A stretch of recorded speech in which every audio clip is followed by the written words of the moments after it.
জাহান্নামের অবস্থা এত ভয়ঙ্কর হবে, জাহান্নামের ভেতরে লক্ষ লক্ষ কোটি কোটি কাফির মুশরিককে দেওয়ার পরেও জাহান্নাম বলবে হাল মিম মাজিদ, আরো আছে নাকি, আরো দাও। কোটি কোটি কাফেরের দল, মুশরিকের দল, সীমা লঙ্ঘনকারী দল, তাদেরকে যখন জাহান্নামে ফেলা হবে, বড় বড় পাথরখণ্ড জাহান্নামে ফেলা হবে, তারপরও জাহান্নাম বলবে হাল মিম মাজিদ, আরো আছে নাকি, দাও, আরো দাও, আরো দাও। আমার ক্ষুধা নিবারণ হয় নাই। জাহান্নামে তো উত্তপ্ত হবে, জ্বলন্ত হবে, ভয়ঙ্কর হবে। জাহান্নামের এক অংশ আরেক অংশকে খেয়ে ফেলবে। আল্লাহু আকবার। ফেরেশতারাও টালমাটাল হয়ে যাবে। জাহান্নামের রক্ষী ফেরেশতারা কি করবে তারা নিজেরাও বুঝতে পারবে না। কোটি কোটি মুশরিক কাফেরদেরকে জাহান্নামে নিক্ষেপ করার পরেও জাহান্নাম ঠান্ডা হবে না, শান্ত হবে না, বলবে হাল মিম মাজিদ, আরো আছে নাকি, আরো দাও। তখন আল্লাহ তাআলার কুদরতি পা জাহান্নামের ভেতরে ঢুকিয়ে দিবেন। সুবহানাল্লাহ পড়তে পারলেন না মজা করে?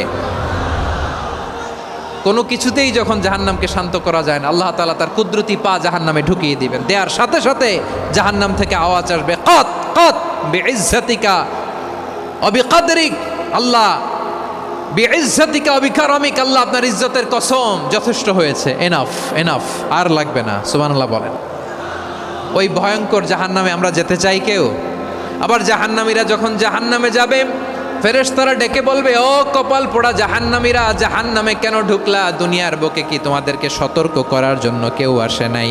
কুল্লামা উলকিয়া ফিহা ফাউজুন সাআলাহুম খাজানাতুহা আলাম ইয়াতিকুম নাযীর। সুবহানাল্লাহ পড়েন। আলাম ইয়াতিকুম নাযীর, কোন সতর্ককারী আসে নাই? বিশ্বনবী নাযীর হয়ে, সতর্ককারী হয়ে পৃথিবীতে আসলেন। তিনি জাহান্নামের ব্যাপারে উম্মাকে সতর্ক করেছেন। জান্নাতকে যেমনি তিনি চমকপ্রদভাবে উম্মার সামনে পোট্রে করেছেন, চিত্রায়িত করেছেন, ঠিক অনুরূপভাবে ভয়ঙ্কর জাহান্নামকেও তিনি এই উম্মার সামনে পোট্রে করেছেন। জাহান্নামকে কিভাবে বিশ্বনবী উম্মার সামনে পোট্রে করলেন, চিত্রায়িত করলেন, শুনতে মনে চায়? সিলেটবাসী শুনতে মনে চায়? জান্নাতের কথা শুনে যেমনি জান্নাতে যাওয়ার ব্যাপারে আপনারা আগ্রহী হয়েছেন, জান্নাতের নাজ নেয়ামতের কথা শুনে, জান্নাতের ফিচার শুনে যেমনি জান্নাতে যাওয়ার ব্যাপারে আমরা উদ্বেলিত হয়েছি, উচ্ছ্বসিত হয়েছি, জাহান্নামের কথা শুনলে কিন্তু আমাদের কলিজা কেঁপে উঠবে। কিভাবে বিশ্বনবী পোট্রে করলেন? বিশ্বনবী বলেন, নারুকুম হাযিহিল্লাতী ইউকিদু ইবনু আদম জুজউন মিন ৭০ জুজআন মিন হাররি জাহান্নাম। ও আমার উম্মতেরা, তোমরা যে রান্নাঘরে যে আগুন দিয়ে রান্না করো, তোমরা কি ভেবেছো জাহান্নামের আগুন ওই রান্নাঘরের আগুনের মতো না? আপনারা কিচেনে যে রান্না করেন, এই রান্নাঘরের আগুন আর জাহান্নামের আগুন তো একই না? সিলেটের ভাইরা বুঝে থাকলে উত্তর দেন। কিচেনের রান্নাঘরের আগুন আর জাহান্নামের আগুন এক না? একরকম? বিশ্বনবী বলেন, জুজউন মিন ৭০ জুজআন মিন হাররি জাহান্নাম। জাহান্নামের আগুন দুনিয়ার আগুনের চেয়ে কমপক্ষে ৭০ গুণ বেশি তেজওয়ালা। জাহান্নামের আগুনকে আল্লাহ নাম দিয়েছেন নারুল্লাহ। এটা আল্লাহর আগুন, নারুল্লাহিল মুকাদা আল্লাতী তাত্তালিউ আলাল আফইদা, যেটা কলিজার মধ্যে যে ধরে যায়। দুনিয়ার আগুন হাতে লাগলে হাত জ্বলে, পায়ে লাগলে পা জ্বলে। জাহান্নামের আগুন দেহের যেই জায়গায় লাগুক না কেন, সাথে সাথে কলিজাটা জ্বলে ছাই হয়ে যাবে। নারুল্লাহিল মুকাদা আল্লাতী তাত্তালিউ আলাল আফইদা। জাহান্নামের আগুন গায়ে লাগলে আপনার কলিজা পুড়ে ছাই হয়ে যাবে। ওই জাহান্নামে আমরা যেতে চাই? আমরা তো সবাই মিলে নাশিদ গাইলাম, জান্নাতে আমরা একা যাব না, সবাই মিলে যাব। ওই জাহান্নাম থেকেও সবাই মিলে বাঁচার দরকার আছে না নাই? কি ভয়ঙ্কর শাস্তির বর্ণনা যে বিশ্বনবী দিয়েছেন, এত বিস্তর আলোচনার সুযোগ আমার নাই। আমি শুধু সবচেয়ে হালকা পাতলা, দ্য লাইট পানিশমেন্ট, সবচেয়ে হালকা শাস্তি কি হবে এটা বলবো। বিশ্বনবী বলেন, ইন্না আহওয়ানা আহলিন নারি আযাবান ইয়াউমাল কিয়ামাতি লারাজুলুন তুদাউ ফি আখমাসি কদামাইহি জামরাতান ইয়াগলি মিনহুমা দিমাগু। জাহান্নামের সবচেয়ে হালকা আযাব কি হবে শোনো। সবচেয়ে ভারী না হালকা? সবাই বলুন, জাহান্নামের সবচেয়ে কঠিন আযাব না হালকা? জাহান্নামের সবচাইতে হালকা আযাব হলো ওই ব্যক্তির আযাব যার পায়ে দুটো জাহান্নামের আগুনের জুতা পুড়িয়ে দেয়া হবে। ওই আগুনের উত্তাপে তার মাথার মগজগুলো ভাতের মারের মতো টপ টপ টপ টপ করে বেয়ে বেয়ে পড়বে। নাউজুবিল্লাহ পড়বেন না?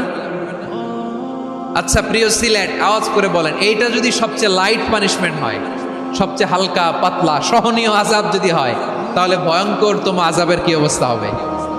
আমরা কি ওই জাহান্নামে যেতে চাই? জাহান্নামের অবস্থা এত ভয়ঙ্কর হবে, জাহান্নামের ভেতরে লক্ষ লক্ষ কোটি কোটি কাফির মুশরিককে দেওয়ার পরেও জাহান্নাম বলবে হালমিম মাজিদ, আরো আছে নাকি, আরো দাও। কোটি কোটি কাফেরের দল, মুশরিকের দল, সীমা লঙ্ঘনকারী দল, তাদেরকে যখন জাহান্নামে ফেলা হবে, বড় বড় পাথরখণ্ড জাহান্নামে ফেলা হবে, তারপরও জাহান্নাম বলবে হালমিম মাজিদ, আরো আছে নাকি, দাও, আরো দাও, আরো দাও। আমার ক্ষুধা নিবারণ হয় নাই। জাহান্নামে তো উত্তপ্ত হবে, জ্বলন্ত হবে, ভয়ঙ্কর হবে। জাহান্নামের এক অংশ আরেক অংশকে খেয়ে ফেলবে। আল্লাহু আকবার। ফেরেশতারাও টালমাটাল হয়ে যাবে। জাহান্নামের রক্ষী ফেরেশতারা কি করবে তারা নিজেরাও বুঝতে পারবে না। কোটি কোটি মুশরিক কাফেরদেরকে জাহান্নামে নিক্ষেপ করার পরেও জাহান্নাম ঠান্ডা হবে না, শান্ত হবে না, বলবে হাল মিম মাজিদ, আরো আছে নাকি, আরো দাও। তখন আল্লাহ তাআলার কুদরতি পা জাহান্নামের ভেতরে ঢুকিয়ে দিবেন। সুবহানাল্লাহ পড়তে পারলেন না মজা করে? কোনো কিছুতেই যখন জাহান্নামকে শান্ত করা যায় না, আল্লাহ তাআলা তার কুদরতি পা জাহান্নামে ঢুকিয়ে দিবেন। দেওয়ার সাথে সাথে জাহান্নাম থেকে আওয়াজ আসবে, কত কত বিইজ্জাতিকা ওয়া বিকদরিক, আল্লাহ বিইজ্জাতিকা ওয়া বিকারামিক, আল্লাহ আপনার ইজ্জতের কসম, যথেষ্ট হয়েছে, এনাফ এনাফ, আর লাগবে না। সুবহানাল্লাহ বলেন। ওই ভয়ঙ্কর জাহান্নামে আমরা যেতে চাই কেউ? আমরা সব সময় ওই জাহান্নাম থেকে আল্লাহর কাছে পানাহা চাই। আওয়াজ করে বলেন ঠিক কিনা?